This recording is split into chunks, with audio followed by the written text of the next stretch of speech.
বিশ্বের সবথেকে বড় গণতন্ত্র উৎসবের ভারতবর্ষের লোকসভা নির্বাচন, যা এবার সম্পূর্ণ হবে 7 দফায়। 19 এপ্রিল ভারতবর্ষের একাধিক রাজ্যের সাথে পশ্চিমবঙ্গের কোচবিহার জেলাতেও সম্পূর্ণ হতে চলেছে লোকসভা নির্বাচনের এই মহোৎসব। এরই মধ্যে সমস্ত ভোটকর্মীরা পৌঁছে গেছেন কোচবিহারের পলিটেকনিক কলেজে।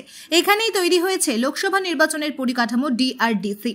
ইতিমধ্যেই সমস্ত ভোটকর্মীরা এসে পড়েছেন ডিআরডিসিতে ভোট উৎসবে সামিল হতে। এখান থেকেই কোচবিহারের 2043টি বুথে পৌঁছে সাধারণ মানুষের কাছ থেকে ভোট সংগ্রহ করবেন তারা।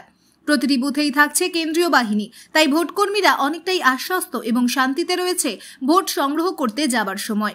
আমরা শুনে নেব তাদের বক্তব্য, কি বলছেন এই লোকসভা নির্বাচনের মতো মহোৎসবে সামিল হতে পেরে। তবে এই বছর মনে হচ্ছে কিছুটা আগের চেয়ে ভালো গোছানো আছে। লোকসভা ভোট ব্যবস্থা অনেকটাই ভালোভাবে আশা করছি। কতটা আতঙ্ক বাকি আছে? না, আতঙ্ক একদমই নেই, কারণ আমরা ইতিমধ্যে জেনে গেছি যে প্রত্যেকটা বুথেই কেন্দ্রীয় বাহিনী থাকবে আমাদের সুরক্ষার জন্য। সেহেতু অনেকটাই খোলা মনে কাজ করতে পারছে। কোথায় ডিউটি পড়েছে কোচবিহার দক্ষিণ বিধানসভার অন্তর্গত 136 নম্বর পোলিং স্টেশন, বড় এলাজানের প্রাইমারি স্কুল। প্রত্যেকবার ভোটে তো দেখা যায় সন্ত্রাসী একটা গন্ডগোল থাকে, বোমাবাজি হয়, সেখানে বিভিন্ন রকম অনেক ঘটনা ঘটে। এবার কেন্দ্রীয় বাহিনীও আছে, তার মানে এবার হ্যাঁ, ডেফিনেটলি একটু আমরা বেশি কনফিডেন্স আছে এবং সিকিউরিটি নিয়ে আশা করছি কেন্দ্রীয় বাহিনী থাকছে বলে আমরা অনেকটাই মানে ইতিবাচক মনোভাব নিয়ে কাজ করতে পারবো। আমার নাম শুভজিৎ প্রামাণিক।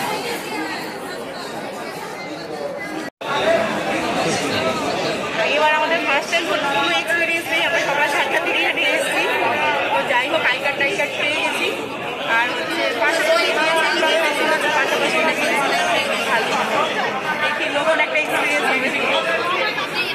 ভোট তো প্রত্যেক বছরই ভোট হয় বা 5 বছর অন্তর ভোট হয়, সেখানে গন্ডগোল হয়, অনেক কিছু শুনে চিনতে রাখতে দেখেছেন। এবার তো প্রথম ভয় তো কাজ করছে, অনেক ভয় কাজ করছে।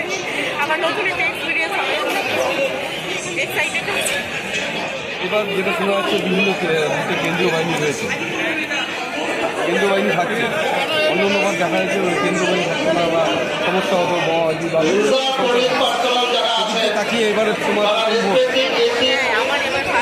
কোথায় পড়েছে? তোমরা সবাই এবার